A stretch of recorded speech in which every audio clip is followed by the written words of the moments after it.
우리는 살아가면서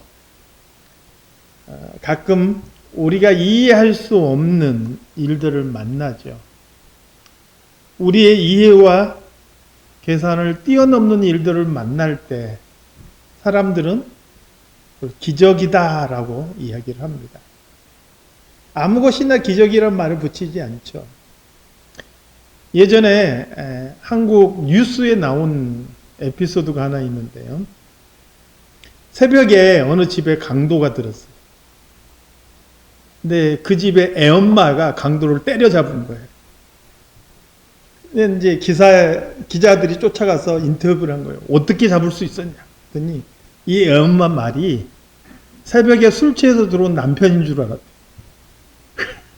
때려잡은 거예요.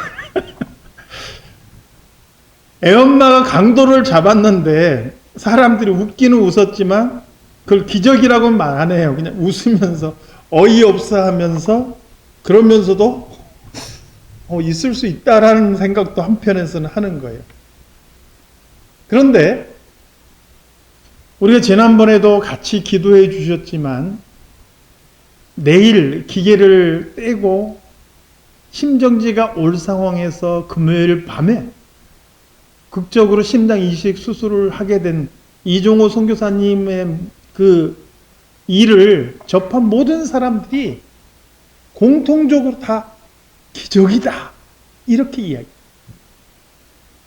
우리가 이해할 수 없는 때로는 너무나 극적인 일들을 만나면 사람들은 기적이다라는 말을 사용하는 거죠. 오늘 본문에서는 인류 역사상 일어난 적이 거의 없었던 일을 소개하고 있어요. 어떤 나라가 이웃 나라의 침공을 받아서 망했어요. 다 포로로 끌려가서 그 나라의 노예가 됐어요. 그랬는데 그 점령한 나라가 다시 명령을 내려서 그 사람들을 다 돌려보내고 그 나라를 다시 세울 수 있도록 해준 역사가 사실은 거의 없는 거예요. 그래서 이 일을 오늘 본문에서 소개하고 있는데 그때 당시에 사람들이 이것을 볼 때는 야, 저런 일도 다 일어나네? 이건 기적 아니야? 이렇게 생각할 수밖에 없었다 하는 것이죠. 본문 1절 말씀에 보면요. 바사왕 고레스 원년에 하나님께서 고레스의 마음을 감동시키셨다. 그렇게 말씀하고. 그래서 고레스의 명령에 따라 조서가 내려지는데 3절 말씀 우리 한번 같이 읽어볼까요? 3절 말씀. 자, 시작. 이스라엘의 하나님은 참 신이시라. 너희 중에 그의 백성된 자는 다 유다 예루살렘으로 올라가서 이스라엘의 하나님 여호와의 성전을 건축하라. 그는 예루살렘에 계신 하나님이시라. 당시에 가장 강한 강대국의 왕이 하나님은 참 신이라 선언하면서 그의 백성된 자는 다 유다 예루살렘으로 올라가서 그 성전을 건축하라.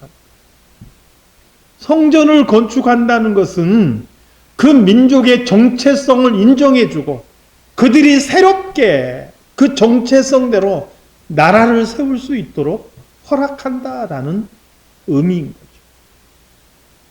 이것이 얼마나 극적인 일이고 일어나기 어려운, 있을 수 없는 일이 일어나는 것인지 이것을 대하는 이스라엘 백성들의 심정을 노래했던 시편이 있어요. 그게 시편 126편이에요. 시편 126편 1절에서는 이렇게 노래하고 있죠. 이것도 한번 우리 같이 읽어볼까요? 시작. 여호와께서 시온의 포로를 돌려보내실 때 우리는 꿈꾸는 것 같았도다. 시온이가 아니고 시온의죠. 여호와께서 시온에, 여기 시온은 결국은 예루살렘을 의미하니까 이스라엘 백성들이죠. 시온의 포로는 하나님께서 이스라엘 백성들, 포로된 이스라엘 백성들을 돌려보내실 때 믿어지지가 않았다는 거예요. 이게 꿈은 아니야? 우리 꿈꾸고 있는 것 아니야? 다들 그렇게 반응했다는 거예요. 그런데 오늘 본문을 보면서 우리가 생각해야 될 것이 있습니다. 이런 일이 어느 날 갑자기 사람들이 생각하는 것처럼 기적적으로 그렇게 일어난 일 같이 보이지만 사실은 그게 아니라는 거예요.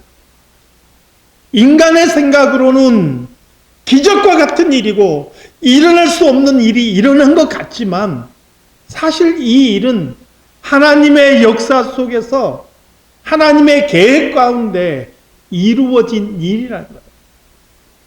우리가 기적적인 일이라고 해서 하나님 편에서도 기적은 아니라는 거죠.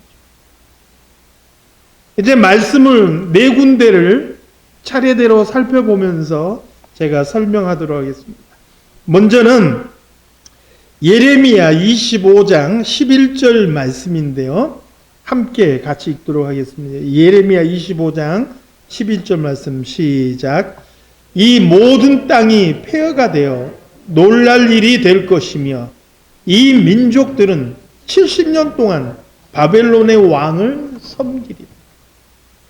하나님께서 이스라엘 백성들을 가나안 땅에 인도하시고 그들로 거기서 평안히 살도록 하셨는데 그 평안한 때에 이스라엘이 하나님을 잊어버리고 그들이 우상을 섬기고 죄악의 길을 간 거예요.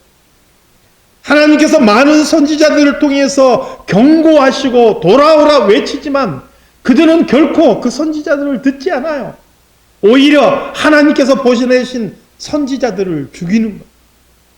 그러므로 하나님께서 이제 그들의 죄악대로 그 땅을 심판하시는데 예레미야 선지자를 통해서 말씀하시죠. 그 민족을, 이스라엘 백성들을 70년 동안 바벨론 땅에 포로가 되게 하시겠다. 이렇게 말씀하십니다. 두 번째 말씀 보겠습니다. 예레미야 29장 10절 말씀. 예레미야 29장 10절 말씀 시작. 여호와께서 이와 같이 말씀하시니라. 바벨론에서 70년이 차면 내가 너희를 돌보고 나의 선한 말을 너희에게 성취하여 너희를 이곳으로 돌아오게 하리라. 하나님께서는 비록 징계하시지만 그 백성을 아주 버리시는 하나님이 아니십니다. 그 징계조차도 깨닫고 돌이키기를 원하시는 하나님의 사랑이 담겨 있는 거예요. 그래서 70년 후에 어떻게 하신다고요? 다시 돌아오게 하시겠다. 이렇게 약속하십니다. 이어서 세 번째 말씀을 보겠습니다. 이사야 45장 1절 말씀. 이사야 45장 1절 말씀 시작. 여호와께서 그의 기름 부음을 받은 고레스에게 이같이 말씀하시되 내가 그의 오른손을 붙들고 그 앞에 열국을 항복하게 하며 내가 왕들의 허리를 풀어 그 앞에 문들을 열고 성문들이 닫히지 못하게 하리라. 이사야 45장에 보니까 한 왕이 출현할 것을 예언하고 있어요. 이게 바로 고레스라는 왕이에요. 이 사람이 바로 바벨론을 멸망시키고 메대와 바사를 일으켰던 초대 왕이죠. 그런데 이 역사상의 고레스가 등장하기 전 200년 전에 하나님께서 이사야 선지자를 통해서 고레스라는 사람이 나타날 것이다 라고 예언하고 있는 거예요. 성경에 보니까 어떤 사람이 태어나기도 전에 그 사람이 태어날 것이다 라고 예언되면서 그 사람의 이름까지 언급된 사람이 거의 몇 명 없어요. 물론 우리가 아는 대로 예수님이 예언됐죠. 처녀가 잉태하여 아들을 낳을 것이요 그 이름을 임마누엘이라 하라. 이렇게 말씀하셨죠. 또 창세기에 보니까 1년 전에 이삭이 태어날 것을 예언하면서 하나님께서 그 이름을 이삭이라 하라. 이렇게 이름을 붙여주시기도 했죠. 이렇게 몇 명 안 되는데 그 중에 한 사람이 바로 이방 나라 왕 고레스인 거예요. 물론 이스라엘 왕 요시야 같은 경우도 이미 몇백 년 전에 예언된 인물, 이름까지. 그런데 다 하나님의 백성들 중에서 예언되다가 유일하게 고레스라는 사람의 이름이 예언됐어요. 왜 하나님께서 이 사람의 인물을 예언하셨느냐, 말씀하셨느냐? 마지막 네 번째 말씀을 우리가 읽겠습니다. 이사야 45장 13절 말씀이에요. 함께 읽겠습니다. 시작. 내가 공의로 그를 일으킨지라 그의 모든 길을 곧게 하리니 그가 나의 성읍을 건축할 것이며 사로잡힌 내 백성을 값이나 갚음이 없이 놓으리라. 만군의 여호와의 말이니라 하셨느니라. 고대에는요, 전쟁을 통해서 어떤 사람을 포로로 잡았어요. 상대방의 나라에서 그 사람을 돌려받기를 원하면 어떻게 해야 되느냐? 그 사람에 대한 몸값을 치러야 돼요. 값을 치르고 도로 사오는 거예요. 그렇게 해서 돌려받는 거예요. 전쟁을 할 때 무조건 죽이지 않고 포로를 잡으려고 하는 이유가 뭐냐면 그게 돈이 되기 때문에 그래요. 그런데 하나님께서 이 고레스라는 사람을 통해서 하나님의 백성을 값이나 갚음이 없이 돌려보내게 하시겠다라고 말씀하고 있는 것이죠.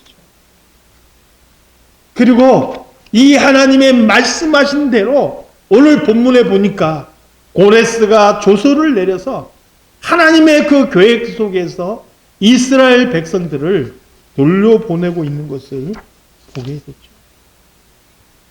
세상에서 강한 나라의 왕이 어떤 정치적인 이유와 어떤 결단에 의해서 이런 명령을 내렸는지 우리는 알 수가 없어요.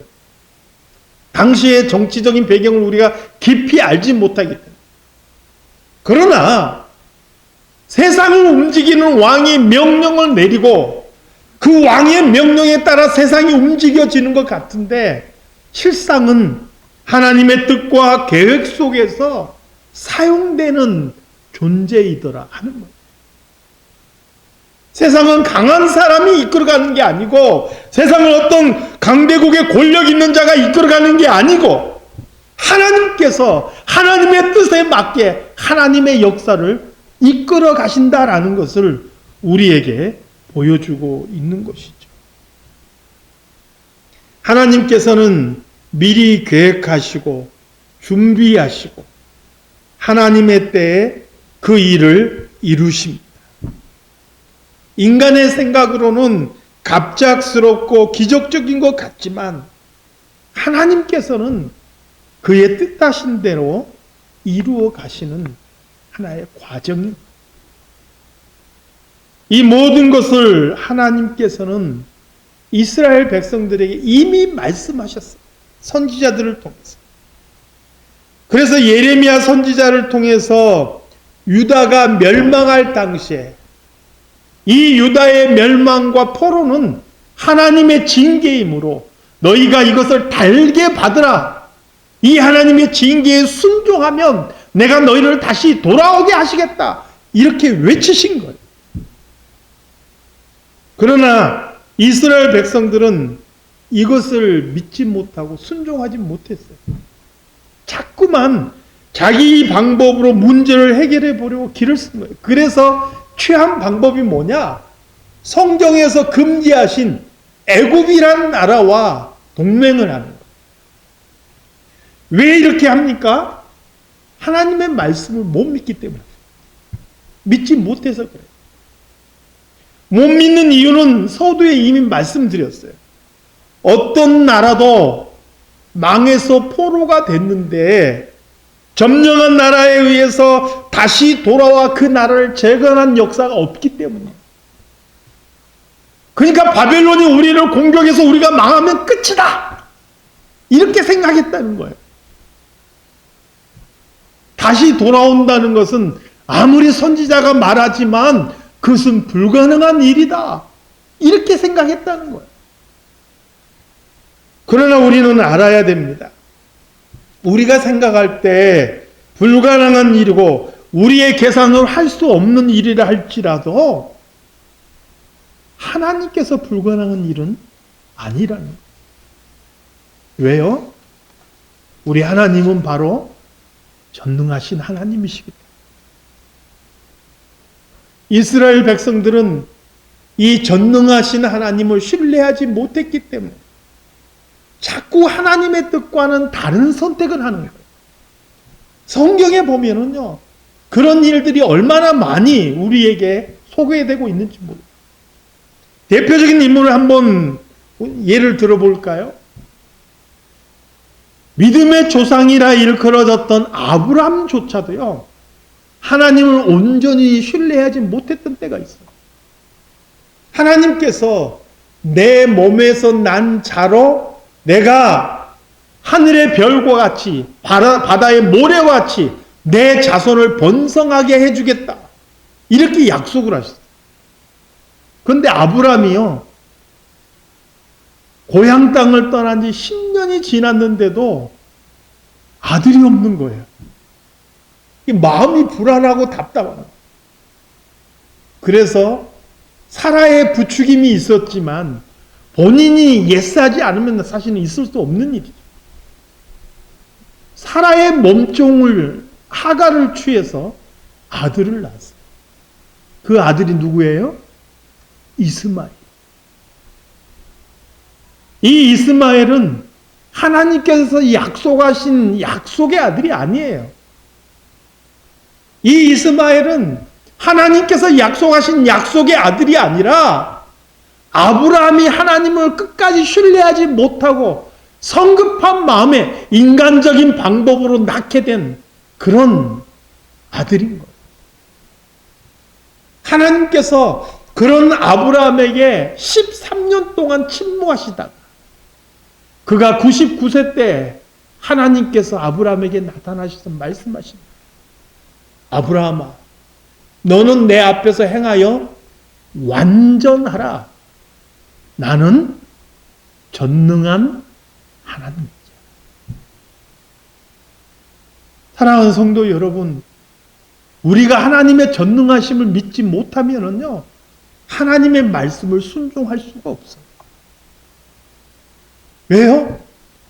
우리 인간편에서는 기적이 아니고서는 이루어질 수 없는 일들이 많거든요.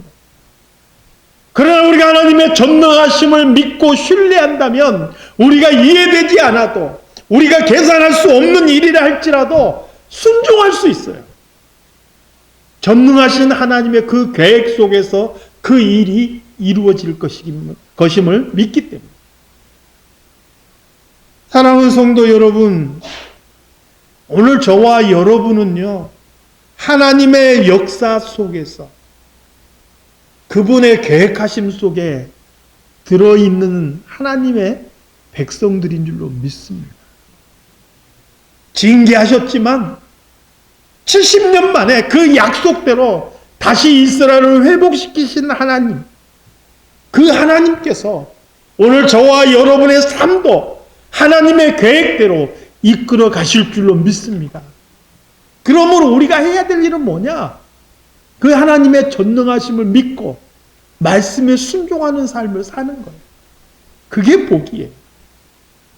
근데 믿지 못하고 내 생각, 내 계획을 자꾸 앞세우면 계속 하나님의 말씀과 어긋난 길을 가게 되는 것이죠. 사랑하는 성도 여러분, 오늘 우리가 하나님의 뜻에 온전히 순종함으로 인해서 하나님의 뜻과 계획이 오늘 저와 여러분을 통해서 이 땅에 온전히 이루어져 갈 수 있기를 우리 주님의 이름으로 축원합니다. 하나님 아버지, 오늘 말씀을 통해서 전능하신 하나님께서 불가능한 일을, 기적적인 일을 하나님의 역사와 계획 속에서 이루어 가심을 다시 한번 살펴봅니다. 하나님 아버지, 오늘 이 자리에 머리 숙인 우리 사랑하는 성도들, 이러한 하나님의 계획과 하나님의 역사 속에 다 들어있는 줄로 믿습니다. 하나님의 이끄심을 믿고 순종함으로 나아갈 수 있는 믿음 있는 성도들이 되게 하여 주시옵소서. 거룩하신 예수 그리스도 이름으로 기도드리옵나이다. 아멘.